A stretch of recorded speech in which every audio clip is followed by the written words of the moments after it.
तो दोस्तों सोम distilleries and beverage limited ने अपने क्वार्टर 2 के नंबर को डिस्क्लोज कर दिया है। तो चलिए देखते हैं क्या है क्वार्टर 2 के नंबर्स के अंदर, क्योंकि ये उन चुनिंदा शेयरों में से एक है जिसका जो अगर आप शेयर का ग्राफ देखेंगे, शेयर का चार्ट देखेंगे तो मार्केट के गिरने उठने से इस शेयर को कोई मतलब ही नहीं है। इस शेयर अभी भी ऑल टाइम हाई के आसपास पे ट्रेड करता हुआ देखने को मिल रहा है। तो चलिए नंबर देख लेते हैं, नंबर्स कैसे है उसे पता चलेगा कि क्या शेयर के अंदर और भी तेजी बनेगी या यहाँ से गिरावट होने के चांसेस देखने को मिलेंगे।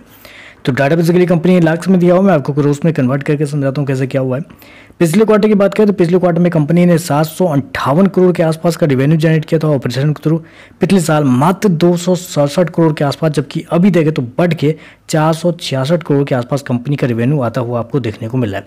तो साल दर साल बात करें तो साल दर साल कंपनी के रेवेन्यू के अंदर एक बेहतरीन तेजी आपको देखने को मिली। अप्रोक्सीमेटली आप बोल सकते हैं 80% के आसपास का जंप आपको देखने को मिला है साल दर साल कंपनी के रेवेन्यू के अंदर।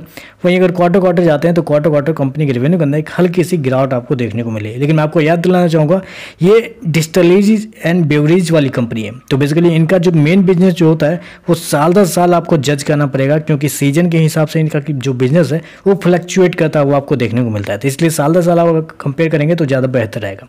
और साल दर साल देखें तो 80% का ग्रोथ आपको देखने को मिला है कंपनी के रेवेन्यू के अंदर।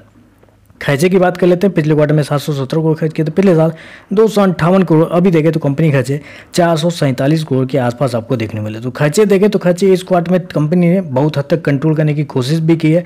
कुछ जगहों पे कंपनी ने ज़्यादा भी खर्चे कर दिए, जैसे कि स्टॉक इन ट्रेड पे कंपनी ने 218 करोड़ खर्च किए, जबकि पिछले साल मात्र 121 करोड़ किए थे। तो कंपनी ने अपने जो इन्वेंट्री है उसको ज़्यादा कंपनी बनाने की ओर ज़्यादा उत्साहित आपको देखने को मिल रही है।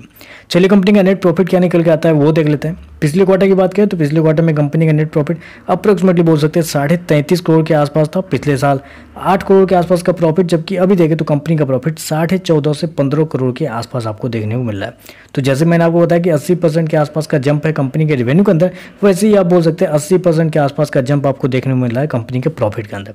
जबकि क्वार्टर जाते हैं तो क्वार्टर कंपनी का जो प्रॉफिट है वो बहुत हद तक गिरता हुआ आपको देखने को मिला है। लेकिन मैंने आपको पहले ही बता दिया है कि साल दर साल आप कंपेयर करेंगे तो ज़्यादा बेहतर रहेगा। EPS पिछले क्वार्टर में 4.5 रुपये के आसपास था, पिछले साल मात्र 1 रुपये 18 पैसे का, अभी देखें तो बढ़ के 1 रुपये 90 पैसे के आसपास आपको जाता हुआ देखने को मिल रहा है। तो नंबर बहुत शानदार मेरे हिसाब से कंपनी के द्वारा दिए गए, क्योंकि बेसिकली अल्कोहल बिजनेस में ये कंपनी ज़्यादा अपने आप को एक्सपांड करती है। तो आपको पता ही है कि सीजन के हिसाब से इनका जो बिजनेस है वो बढ़ता है। तो साल दर साल मेरे हिसाब से नंबर बहुत शानदार है, बहुत बेहतरीन है। और ये जो शेयर के अंदर जो तेज़ी आपको देखने को मिली वो तेज़ी वाजिब है, क्योंकि नंबर शानदार है और कंपनी का जो प्रॉफिट रेवेन्यू दोनों एक अच्छे खासे स्केल पर बढ़ता हुआ आपको देखने को मिल रहा है। तो बस आज के लिए बस इतना ही। वीडियो पसंद आए तो लाइक कीजिएगा, साथ में सब चैनल को सब्सक्राइब जरूर कीजिएगा। धन्यवाद।